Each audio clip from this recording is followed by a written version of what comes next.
La Iglesia Cristiana Josué, filial Apopa, presenta el mensaje de la palabra de Dios. Vamos a abrir las páginas de las Escrituras entonces. Les voy a pedir que por un momento, mientras leemos la palabra, se pongan de pie, porque luego van a estar sentaditos ahí, y pedirles que abran la Biblia en el libro del profeta Isaías, en el capítulo 4 y versículo 2. En esta oportunidad, hermanos, vamos a hablar bajo el tema las características del Mesías prometido por Dios. Isaías 4, versículo 2 dice: en aquel tiempo el renuevo de Jehová será para hermosura y gloria, y el fruto de la tierra para grandeza y honra a los sobrevivientes de Israel. Y acontecerá que el que quedare en Sión y el que fuere dejado en Jerusalén será llamado santo, todos los que en Jerusalén estén registrados entre los vivientes. Cuando el Señor lave las inmundicias de las hijas de Sión y limpie la sangre de Jerusalén de en medio de ella con espíritu de juicio y con espíritu de devastación, y creará Jehová sobre toda la morada del monte de Sión y sobre los lugares de sus convocaciones,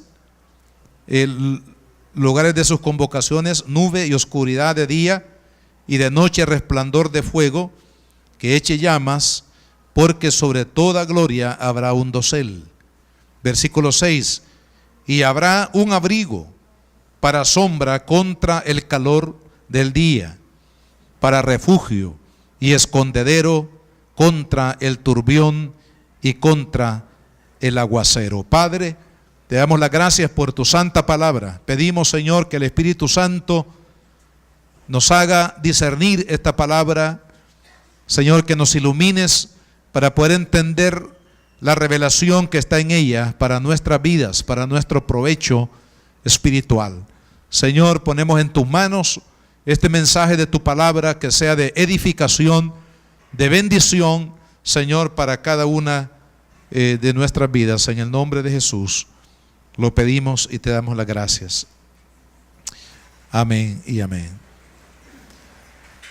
Hermanos, al hablar de un tema tan importante como lo es conocer las cualidades del Mesías prometido, esto es sumamente importante porque Jesús, hermanos, y su obra salvadora se convierte en la piedra fundamental de nuestra salvación. Sin Cristo, hermanos, no hay salvación, hay perdición. Pero con Cristo, usted y yo tenemos la seguridad de la salvación eterna. Y es por eso, hermanos, que no debemos de permitir que nuestra mente, nuestro corazón, sea contaminado con aquellas enseñanzas o predicaciones o mensajes, hermanos, que no pongan a Cristo como la piedra fundamental de la salvación. Porque hay enseñanzas en el mundo, hermanos, en los cuales Jesús es considerado como otros iluminados que hubieron en la historia. Podríamos decir fundadores de grandes religiones en el mundo, o sabios, o personas que en el campo religioso de alguna manera se destacaron, y algunos, hermanos, quieren mantener a Cristo como uno de ellos, como uno de los profetas que han existido en la historia, pero la verdad es que Jesucristo es el Hijo de Dios. Y Él se convierte, hermanos, en la piedra fundamental de su salvación y de la mía. Para que veamos la importancia que tiene, hermanos, el poder conocer a Cristo como el Mesías prometido por Dios, veamos que lo contrario a ello trae un estrago tan significante en la vida de una persona. Y aquí quiero poner como ejemplo el caso de la nación de Israel. Israel hasta el día de hoy, por haber rechazado a Cristo, hermanos, por no haber creído en Jesús como el Mesías prometido por Dios en las santas escrituras de los profetas y de la ley de Moisés, hasta el día de hoy ellos están esperando la venida del Mesías. El Mesías ya vino, pero ellos no lo recibieron, no lo conocieron y por tanto lo rechazaron.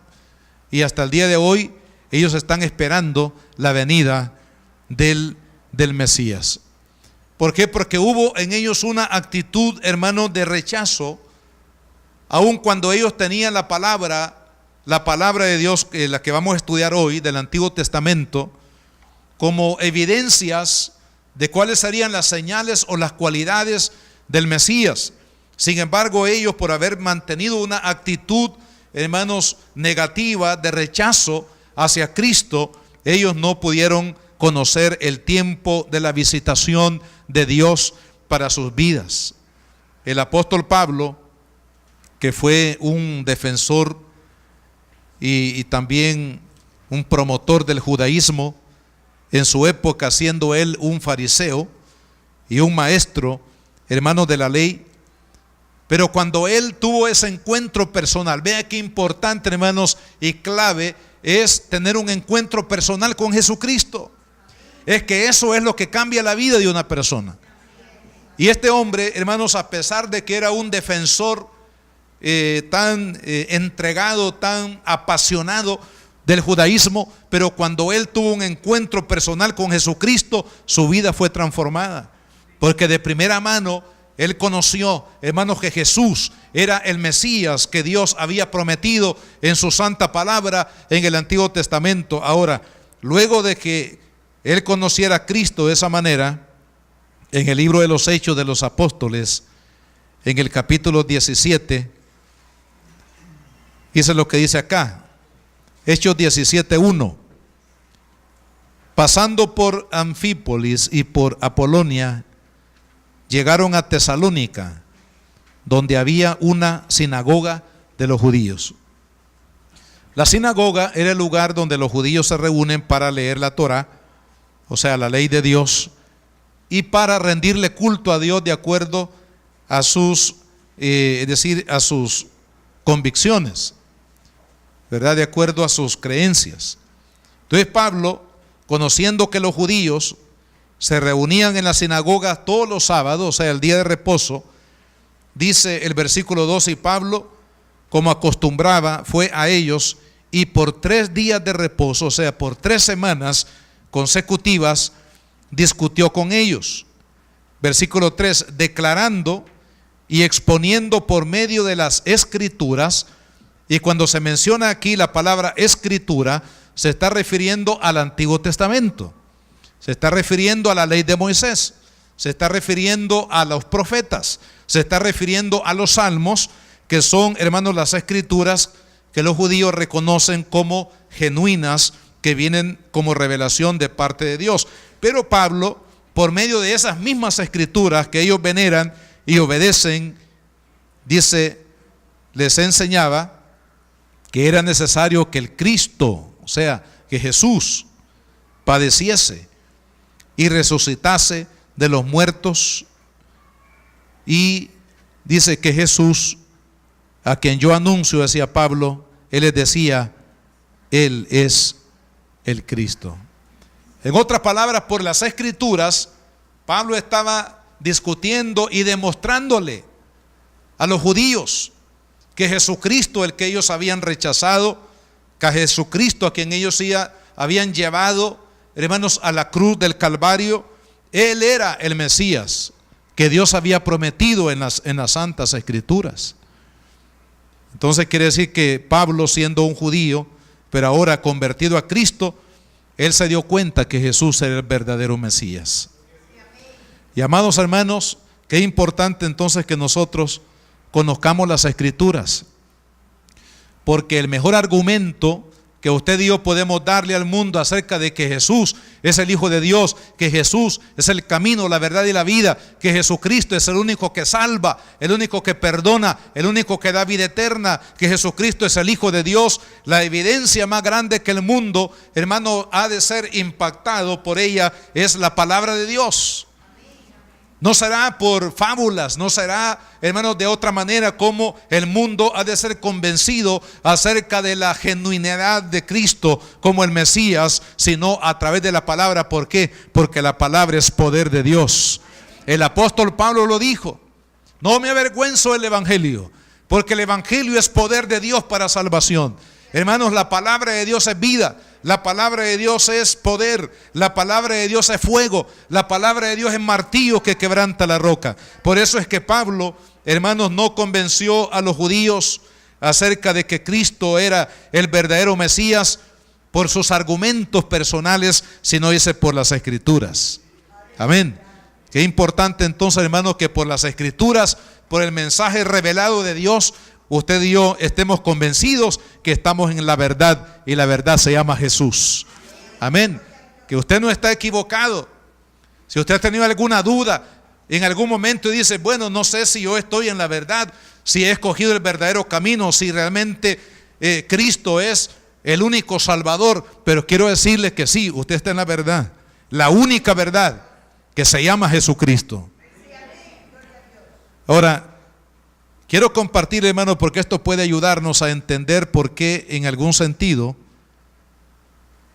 el pueblo de Israel rechazaron a Jesús como el Mesías. El concepto mesiánico judío, hermanos, tiene algunas notables e importantes diferencias a lo que es el concepto mesiánico que revela la palabra de Dios o las Santas Escrituras. Y es por eso que entendemos por esto que les voy a mencionar, y uno dice: bueno, ahora entiendo por qué el pueblo judío no aceptó a Cristo y lo rechazó. Quiero mencionarles por lo menos 5 cualidades que en el ámbito del concepto judío mesiánico, hermanos, del Mesías, mejor dicho, ellos lo consideran como cualidades indispensables para aceptar a un Mesías. Número 1, que sea descendiente directo del rey David. Porque a David, cuando Dios hizo pacto con David, el rey, le prometió que de él levantaría un rey que se sentaría eternamente sobre el trono de Israel. Y obviamente ese descendiente, cuando se habla de un reino eterno, no podría ser un hombre, porque los hombres somos mortales. Los hombres, hermanos, no podemos vivir para toda la vida, ¿verdad? Cuando Dios habla de un reino, hermanos, eterno, que no tiene fin, está hablando del reino del Mesías, pero el Mesías divino, no un Mesías terrenal. Y en este sentido Israel tiene razón, porque de ese linaje, hermanos, de ahí la importancia que tiene en la Biblia. Cuando usted lee, por ejemplo, la genealogía que aparece en el primer capítulo de Mateo, usted dice: bueno, ¿y para qué sirve la genealogía? Si usted ve ahí el nombre, hijo de este, el hijo del otro, y así, hermanos, y uno dice: ¿para qué sirven todos estos nombres? Bueno, como el pueblo judío creían, hermanos, que la descendencia del Mesías sería directamente del rey David. Por eso es con los evangelistas, por el Espíritu Santo, hermanos, ellos escribieron, por ejemplo, en el caso de Mateo y de Lucas, escribieron la genealogía. Todos esos nombres que usted ve ahí en las genealogías del Evangelio fueron escritas, hermanos, por dirección del Espíritu Santo, para demostrar que Jesús, esa es una de las señales, hermanos, de que Jesús es el Mesías. ¿Por qué? Porque Él viene precisamente directamente del linaje de David. En el caso de Mateo, creo que él habla de José, y en el caso de Lucas, creo que habla de la genealogía de María. la madre en lo humano, en el cuerpo de Cristo, María la madre en la parte, digamos, física del cuerpo de Jesús. Entonces, ambos evangelios, hermanos, están demostrando precisamente esta expectativa del Mesías de acuerdo al pueblo judío, que sea un descendiente de David. Segundo, que viva conforme a la Torá e instruya al pueblo a obedecerla y a seguirla. O sea, en otras palabras, que sea un maestro de la palabra, que ame la palabra, pero que también sea principal promotor, hermanos, de que se obedezca la palabra de Dios. Y de eso podemos dar fe, que Jesús fue un observante, hermanos, de la palabra de Dios. Él dijo: yo no he venido para abrogar la ley de Dios, sino que he venido para que se cumpla. Gloria a Dios. Y hermanos, en Cristo se cumplió el espíritu de la Torá, se cumplió el espíritu de la palabra de Dios del Antiguo Testamento, las profecías.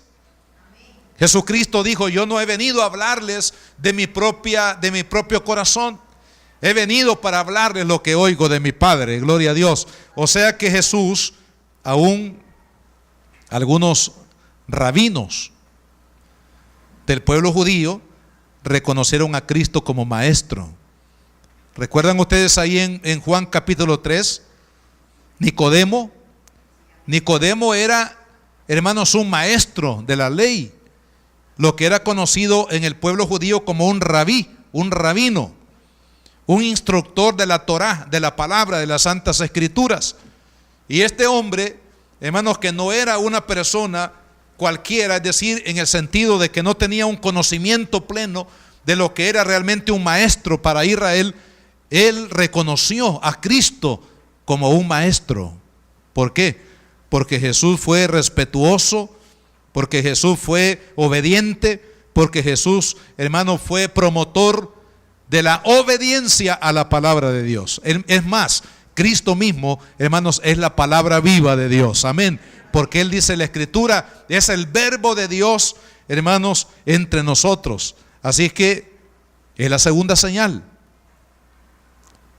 o la característica del judaísmo para aceptar un Mesías.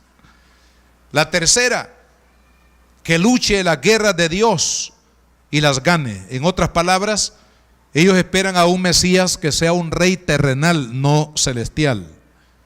Un rey que sea como David, o será mayor que la gloria de David.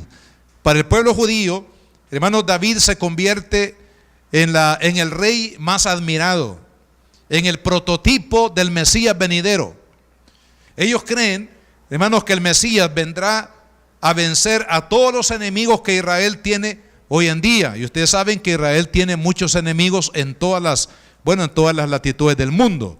Hay mucho rechazo del pueblo judío en Europa, en América, en Asia, en el Medio Oriente, no digamos, hermanos amados, que quisieran destruir, deshacer completamente la nación de Israel. Y ellos creen que el Mesías verdadero se hará cargo de todos los enemigos de Israel en el sentido directo de la palabra.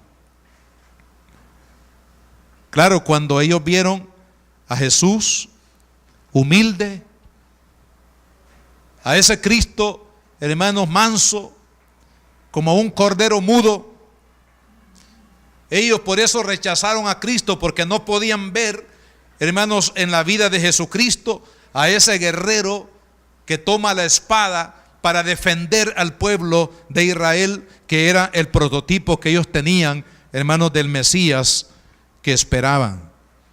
La señal número 4, y esto es bastante complicado, por lo menos en lo que conocemos de la geopolítica en este momento, hermanos, porque la cuarta señal es que construya el tercer templo en Jerusalén. Es impresionante cómo en Israel, hermanos, ya se tiene todo preparado para la construcción de ese templo. Ya se tienen los utensilios al estilo del antiguo templo, ¿verdad?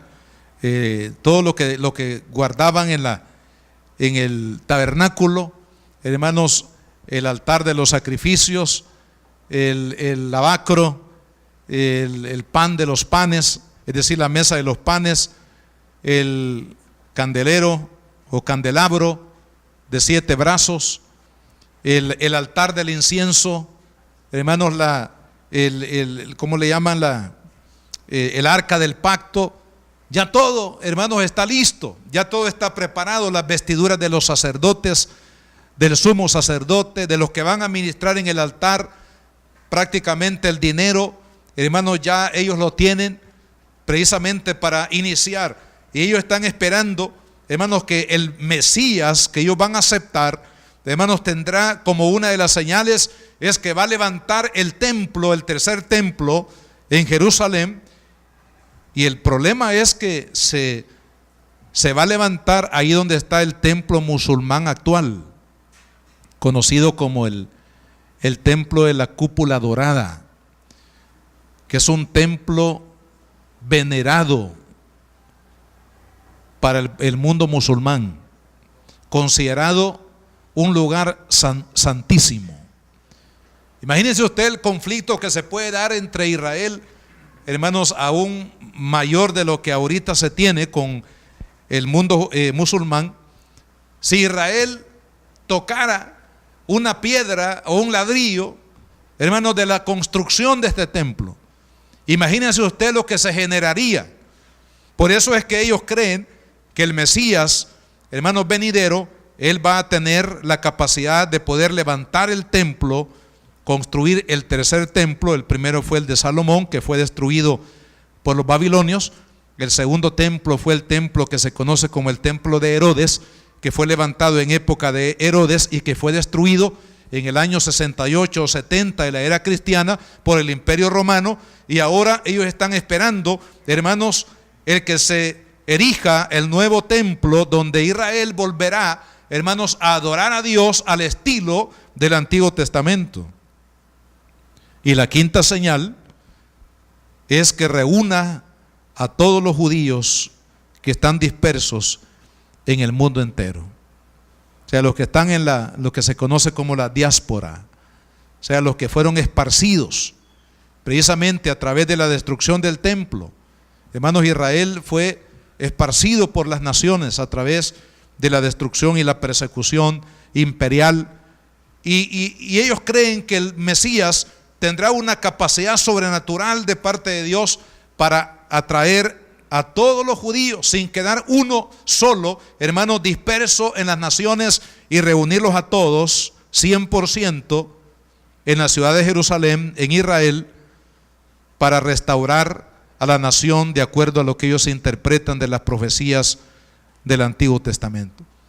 Así que obviamente, hermanos, algunas de estas cosas que nosotros sabemos que se cumplen perfectamente en la persona de Cristo, pero ellos, hermanos, no aceptaron que Jesús era el Mesías, a pesar de que Jesús es el descendiente directo de David, a pesar de que Jesús fue obediente, reverente, cumplidor y promotor de la palabra de Dios, a pesar de que Jesús, hermanos, es el Rey que se hará cargo de todos los enemigos de Dios y de las naciones en su reino universal que todavía está por venir, a pesar de que, hermano, Jesús es el que va a propiciar que la nación de Israel pueda adorar a Dios una vez más desde Jerusalén, y a pesar de que Jesús, hermanos, es el que hará posible que todos los judíos de todas las naciones, es más, hoy en día, yo le comentaba esto a mi esposa, que es algo impresionante, porque solo el año pasado, hermanos, nacieron más de 500,000 de niños en Israel. O sea, los que nacieron el año pasado. Creo que fueron 280,000. Más de 500,000 o de 250,000 que nacieron en Israel el año pasado. Además de todos los millones, hermanos, que han estado llegando a la tierra de Israel en los últimos años. Hace algunos años atrás, creo yo que unos 4 o 5 años atrás, se decía que Israel tenía la misma población de El Salvador.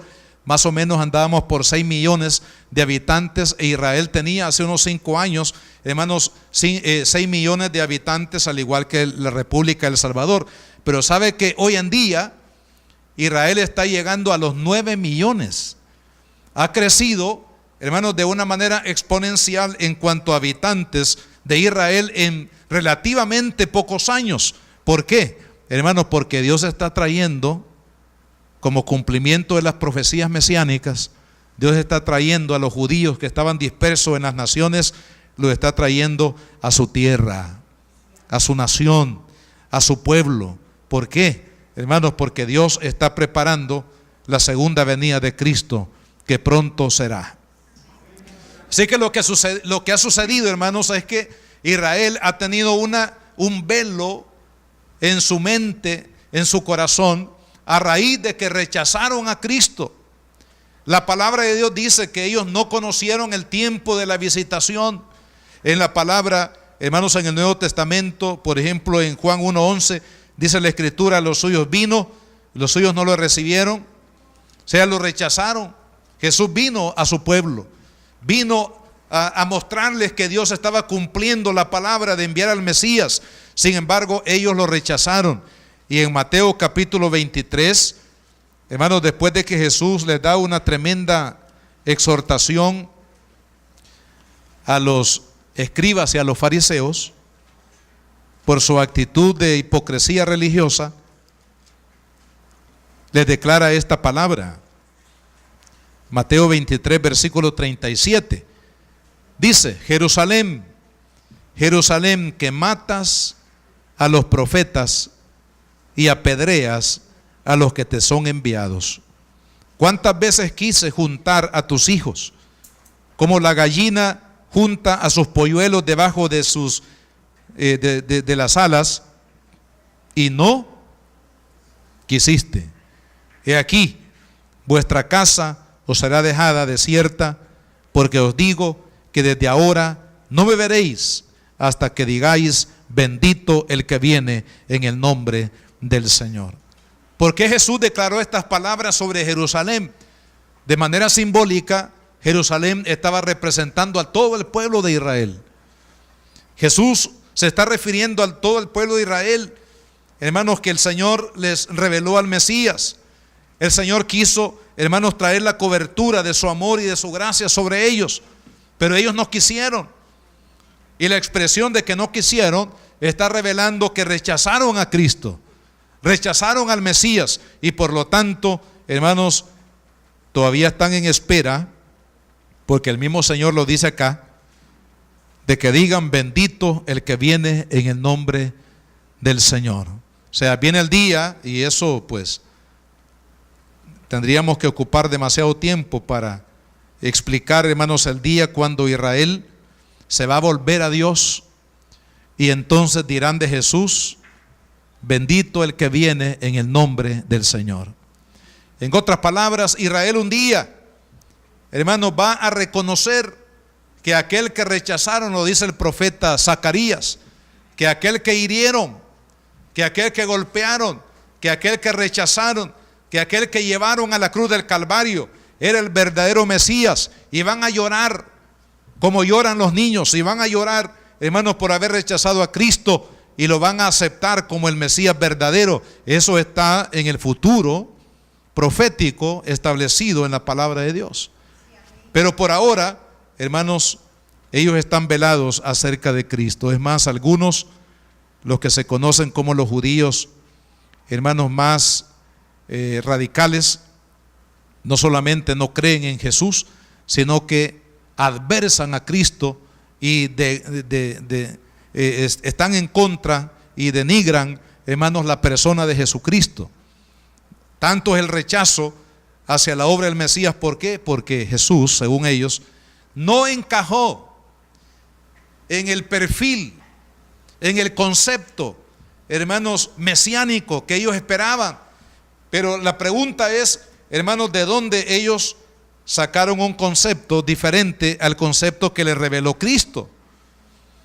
De ahí la importancia, hermanos, que usted y yo debemos de tener el concepto de la obra de Cristo de acuerdo a la palabra, no de acuerdo a lo que usted oye por ahí, no de acuerdo a las interpretaciones vanas, hermanos, de un predicador, o de un líder religioso, sino que usted, la verdad de Cristo, hermanos, debe de estar fundamentada en su corazón por la revelación de la palabra de Dios.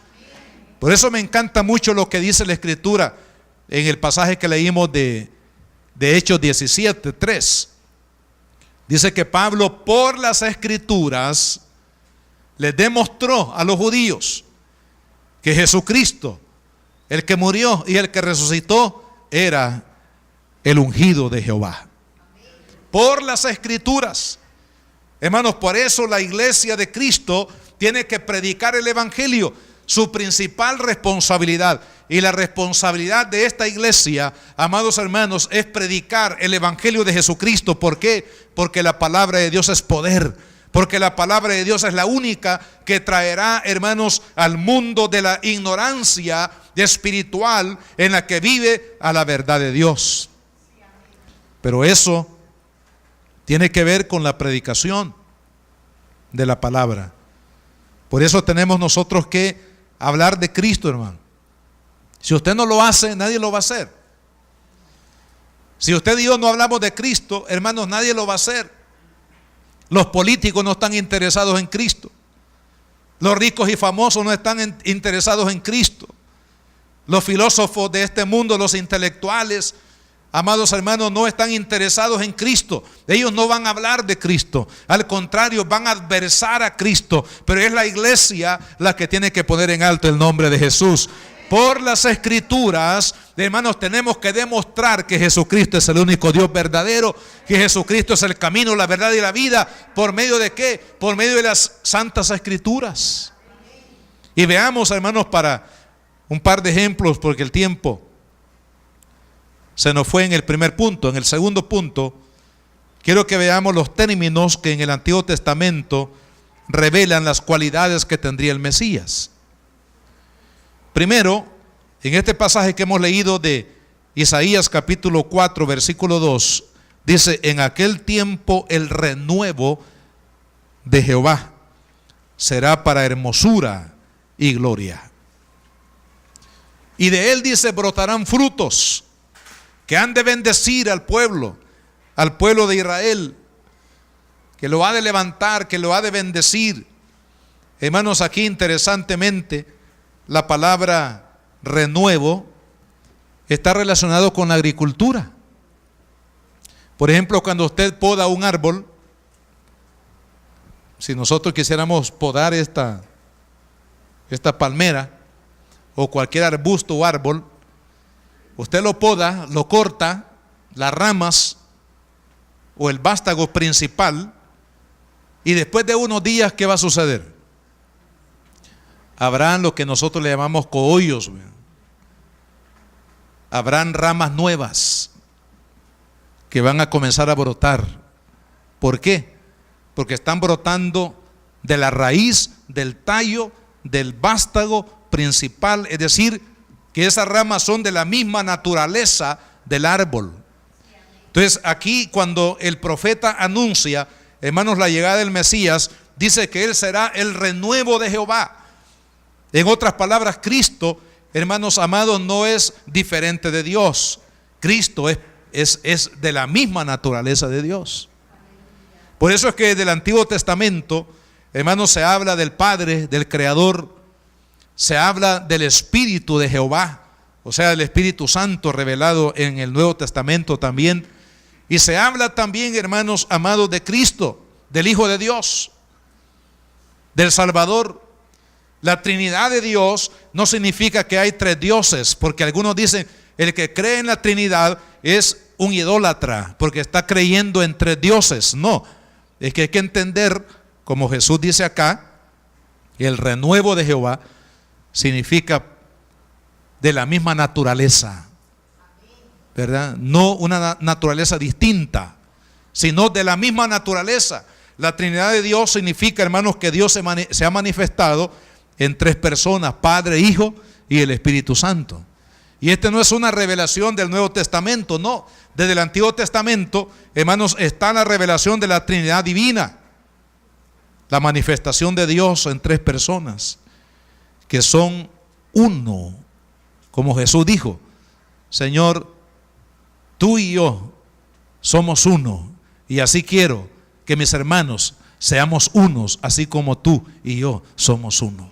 Estaba hablando de la misma naturaleza. Por eso está en esta señal, habla del renuevo de Jehová, de lo que brota de la misma naturaleza de Dios, del que sale de la misma naturaleza de Dios. En el Evangelio, hermanos, de Juan, en el capítulo 1, ¿qué dice? Versículo 1, en el principio era el Verbo, y el Verbo era con Dios, y el Verbo era Dios. Era con Dios y era Dios. ¿Por qué? Porque está hablando precisamente, hermanos, de la naturaleza divina, de la deidad, de la divinidad del Señor Jesús. Y el Mesías, a diferencia del judío, dice que ellos esperan un Mesías humano, un hombre que será de la talla de David. Pero nosotros sabemos que las Escrituras, en cuanto al Mesías Salvador, no puede ser un hombre, sino que tiene que ser el Mesías, hermanos, el Hijo de Dios prometido para la salvación. En el capítulo 15 del Evangelio de Juan, hermanos, aquí se nos habla acerca de una figura de la vid. Dice Jesús: yo soy la vid verdadera y mi Padre es el labrador. Todo pámpano que en mí no lleva fruto lo quitará, y todo aquel que lleva fruto lo limpiará para que lleve más fruto. O sea, que hayan renuevos. Y vosotros estáis limpios por la palabra que os he hablado. Permaneced en mí y yo en vosotros. Como el pámpano no puede llevar fruto por sí mismo si no permanece en la vid, así tampoco vosotros si no permanecéis en mí. Está hablando aquí, hermanos, de que es la vid. La vid es un arbusto de uva, es una parra de uvas, es una planta de uvas que produce uvas. Jesús dice: yo soy la vid verdadera, mi Padre es el labrador. Es decir, hermano, está hablando Jesús ahí de una relación, y más adelante, si usted lee todo el pasaje, Jesús está hablando de la relación personal e íntima que Él tiene con el Padre. Y es una relación que solamente el Hijo puede tener, es decir, de la misma naturaleza de Dios. Y de la misma manera dice Él que nosotros tenemos que permanecer en Él, así como Él permanece en el Padre, así también nosotros debemos de permanecer en Él para llevar los frutos de Dios. Los frutos de salvación, los frutos del amor, los frutos del perdón, los frutos de la misericordia, los frutos, hermanos amados, que puedan glorificar a Dios. Es más adelante dice, hermanos, que los frutos que nosotros debemos de llevar deben de ser frutos que glorifiquen a Dios. Entonces, era una clara señal cuando Jesús dice: yo soy la vid verdadera.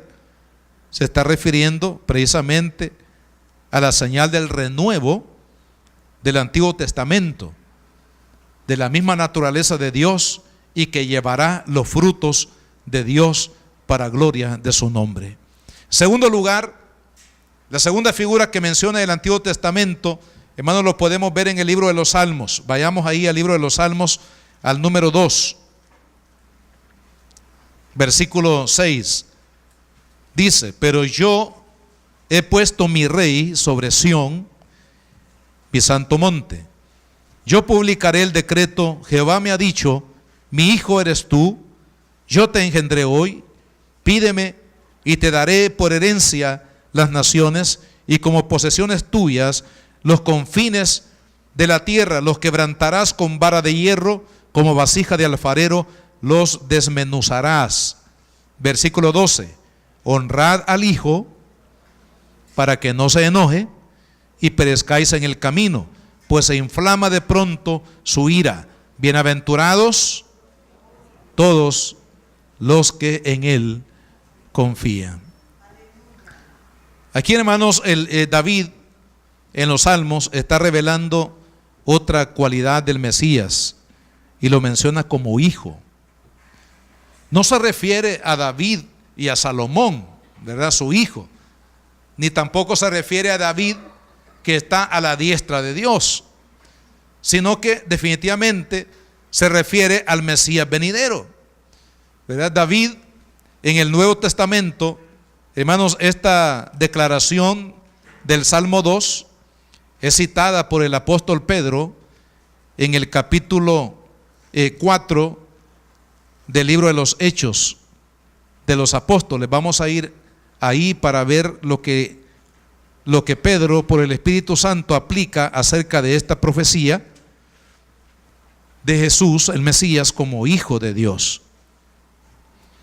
En el capítulo 4 y versículo 23 dice: y puestos en libertad vinieron a los suyos y contaron todo lo que los principales sacerdotes y los ancianos les habían dicho, y ellos, habiéndolos oído, alzaron unánimes la voz a Dios y dijeron: soberano Señor, tú eres el Dios que hiciste el cielo y la tierra, el mar y todo lo que en ellos hay, que de boca de David tu siervo dijiste. Y fíjese, Pedro por el Espíritu Santo lo está aplicando, hermanos, esa profecía del Salmo 2 lo está aplicando no a David, sino lo está aplicando al Mesías venidero, es decir, a Jesús. Porque de boca de David tu siervo dijiste: ¿por qué se amotinan las gentes y los pueblos piensan cosas vanas? Se reunieron los reyes de la tierra y los príncipes se juntaron en uno contra el Señor y contra su Cristo. Porque, y aquí está la aplicación, porque verdaderamente se unieron en esta ciudad contra tu santo Hijo Jesús, a quien ungiste, Herodes y Poncio Pilato, con los gentiles y el pueblo de Israel, para hacer cuanto tu mano y tu consejo habían antes determinado que sucediera. Y ahora, Señor, mira sus amenazas y conceda a tus siervos que con todo denuedo hablen tu palabra. Gloria a Dios. Entonces, claramente, hermanos, cuando David habla de ese hijo que está a su diestra, era Dios hablando acerca del Mesías que sería llamado el Hijo de Dios. Y precisamente una de las razones por qué, hermanos, el Sanedrín judío en la época de Jesús lo condenaron. ¿Por qué? Porque dice él, se llama a sí mismo el Hijo de Dios. ¿Estaba el Señor quebrantando la palabra? No. ¿Estaba Jesús pecando al decir que Él era el Hijo de Dios? No. Lo que estaba haciendo era señalar, hermanos, una de las profecías mesiánicas que estaban relacionadas con su manifestación como el Hijo de Dios.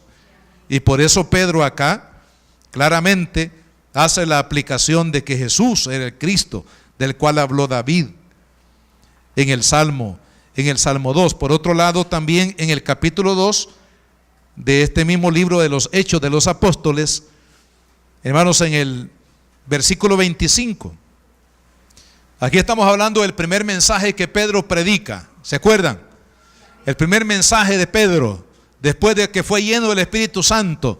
Entonces él está siendo inspirado por el Espíritu Santo, hermanos, al utilizar en su mensaje esta aplicación que él hace de la profecía mesiánica.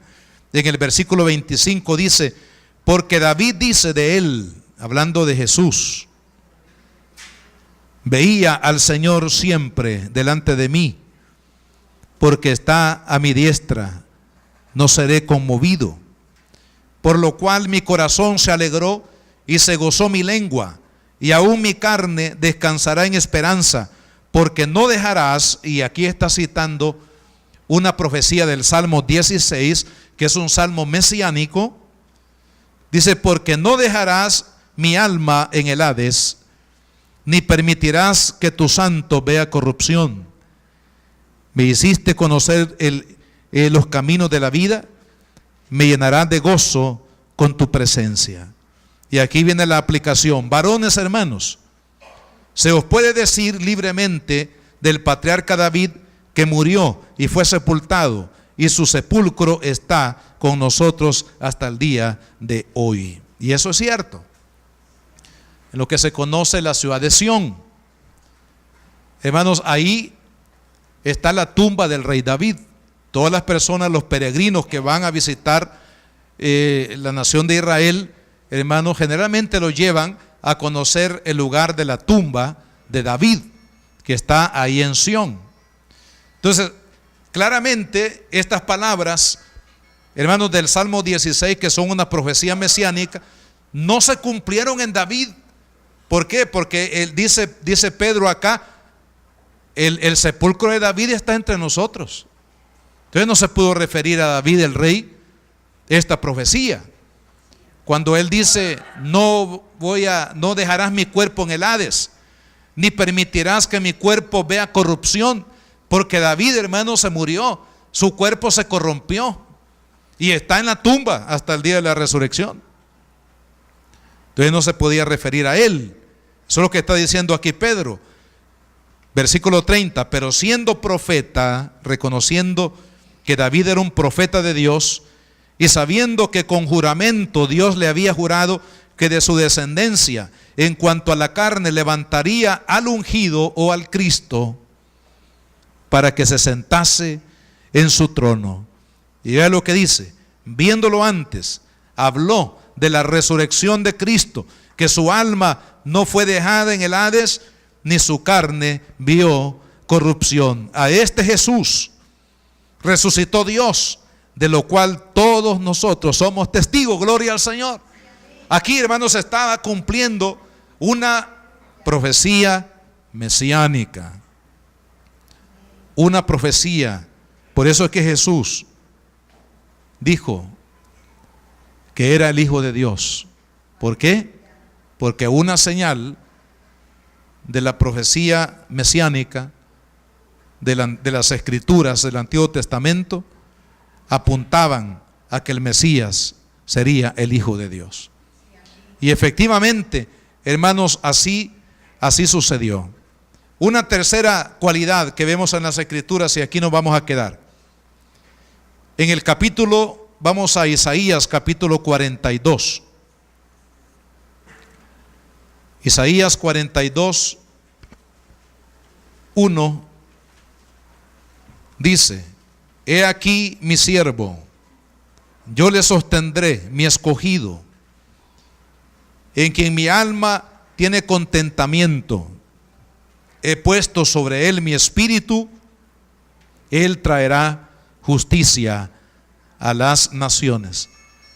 Ve el carácter de Cristo, no gritará, no alzará su voz, ni la hará oír, no quebrará la caña cascada, ni apagará el pábilo que humeare. Por medio de la verdad traerá justicia, no se cansará ni desmayará, hasta que establezca en la tierra justicia, y las costas esperarán en su ley. Así dice Jehová Dios, creador de los cielos y el que los despliega, el que extiende la tierra y sus productos, el que da alimento al pueblo que mora sobre ella, y espíritu a los que por ella andan. Yo, Jehová, te he llamado en justicia, te sostendré por la mano, te guardaré, te pondré por pacto al pueblo, por luz a las naciones, para que abras los ojos de los ciegos, para que saque de la cárcel a los presos, y de prisión a los que moran en tinieblas. Yo, Jehová, este es mi nombre, y a otro no daré mi gloria, ni mi alabanza a esculturas. He aquí, se cumplieron las cosas primeras, y yo anuncio cosas nuevas. Antes que salga a luz, yo las haré notorias. Entonces aquí vemos, hermanos, una característica que, como les expliqué al principio, del perfil, del concepto, hermanos, mesiánico judío, es que el Mesías tiene que ser un guerrero, tiene que ser un hombre de armas, un hombre, hermanos, valiente, un hombre que someterá por la espada a sus enemigos. Y por eso rechazaron a Cristo, porque Jesucristo, hermanos, el Mesías, de acuerdo a esta profecía, sería el siervo de Jehová. Y el siervo se refería a aquel que está, hermanos, a la disposición obediente para hacer la voluntad de su Padre. Es por eso que en la persona de Cristo, hermanos, como siervo, lo vemos en las escrituras o en experiencia en su ministerio, que por ejemplo él dijo: yo no he venido para que me sirvan, sino que he venido para servir y para dar mi vida en rescate por muchos.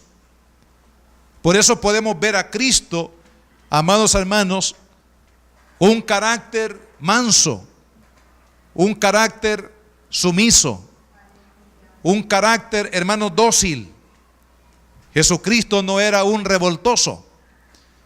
Es más, cuando Pedro un día sacó la espada para defender a Cristo, ¿qué fue lo que le dijo Cristo? Mete tu espada en la vaina. ¿Por qué? Porque Jesucristo, hermanos, no había venido, al menos en este momento de la historia, en su primera venida, no había venido, hermanos, para ejercer ese tipo de reinado, de autoridad, de gobierno sobre las naciones, sino que Él vino como el siervo. Hermanos, aquí hay una tremenda lección para nosotros. En el capítulo 13 de Juan, la Biblia dice que Jesús se levantó de la mesa donde estaban reunidos los discípulos y a lo mejor otros invitados.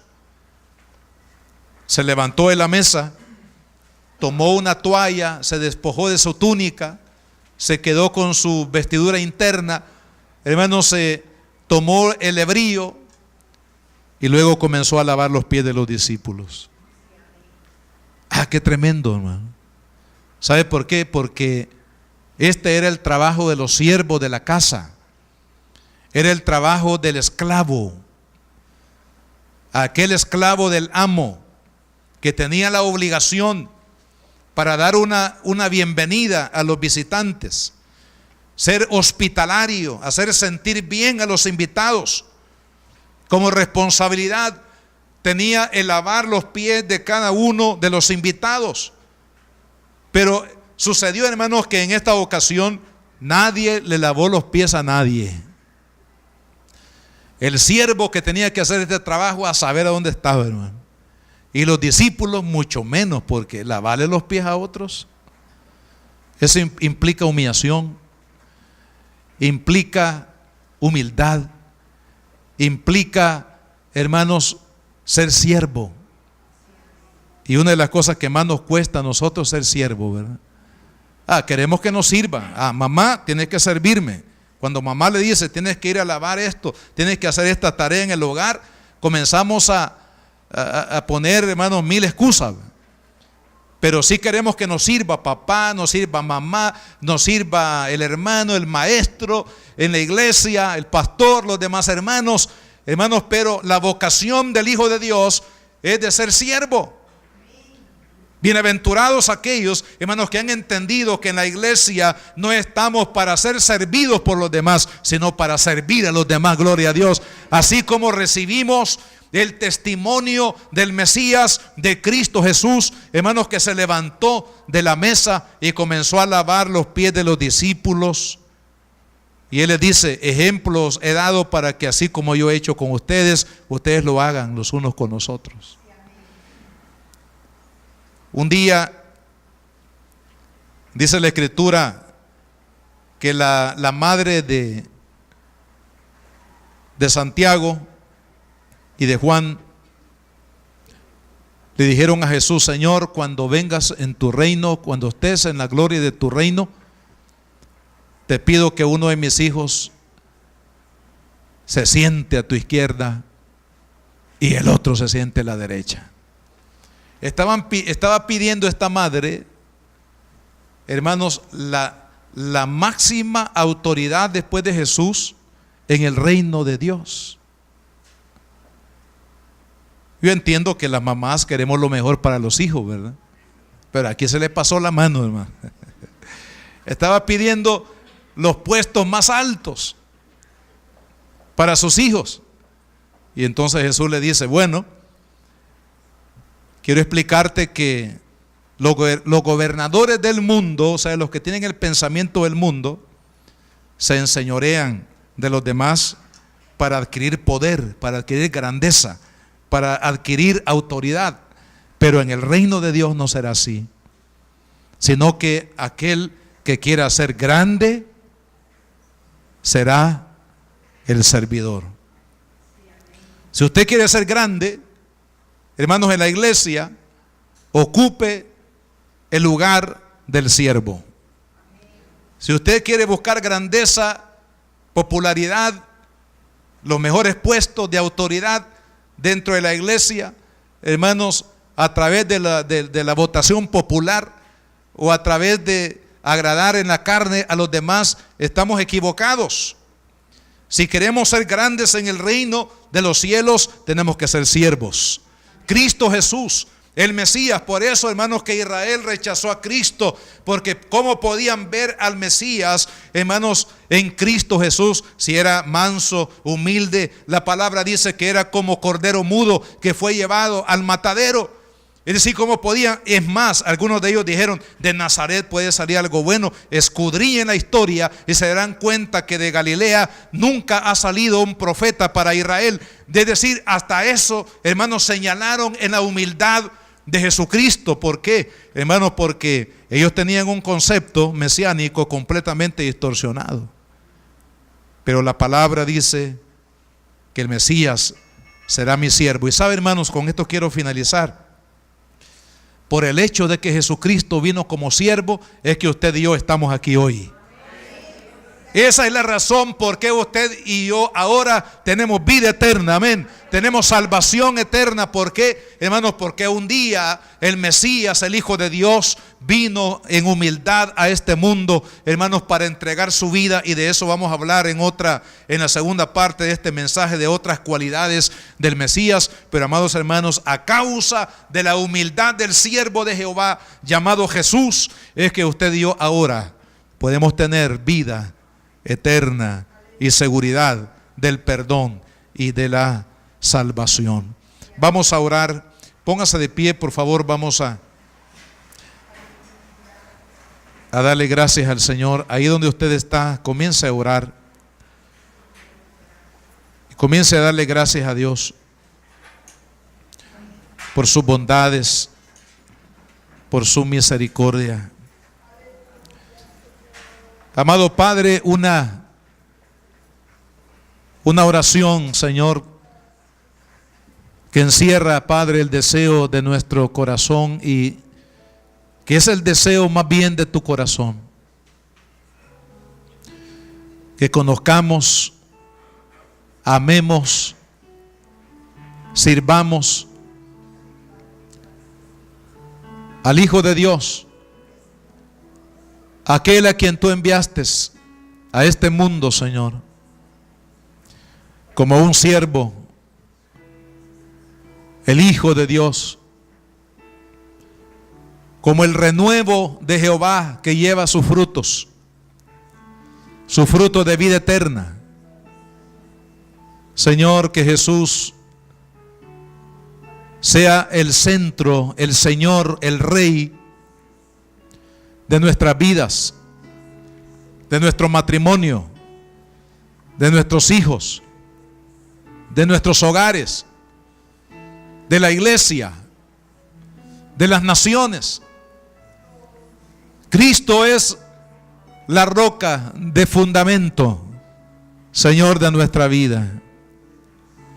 Señor, gracias porque por el Espíritu Santo y por la verdad del Evangelio hemos llegado a conocer al Hijo de Dios y lo hemos aceptado, lo hemos recibido, no como aquellos a quienes Él vino, que endurecieron su corazón a causa de la religiosidad y no vieron en el dulce Jesús al Mesías Redentor de sus almas y lo rechazaron. Pero tu palabra dice que a los que le recibieron, a los que creen en su nombre, oh Señor, qué maravilloso, les dio la potestad de ser hechos hijos de Dios. Esa es la recompensa, Señor, de aquellos que le dicen sí a Jesús en su corazón. Él es el que nos da la potestad de ser hechos hijos de Dios. Él es el que nos da la potestad del perdón de nuestros pecados. Él es el que rompe las cadenas que atan nuestra vida. Él es el que nos da la libertad. Señor amado, gracias te damos, Jesús. Oh, gracias, Jesús. Si usted ya es cristiano, ame a Cristo. Ámelo con todo su corazón. Y no permita que nada ni nadie pueda robarle el tesoro de Cristo en su corazón, como el único Señor y Salvador de nuestras almas, como el Mesías, Redentor de nuestras vidas.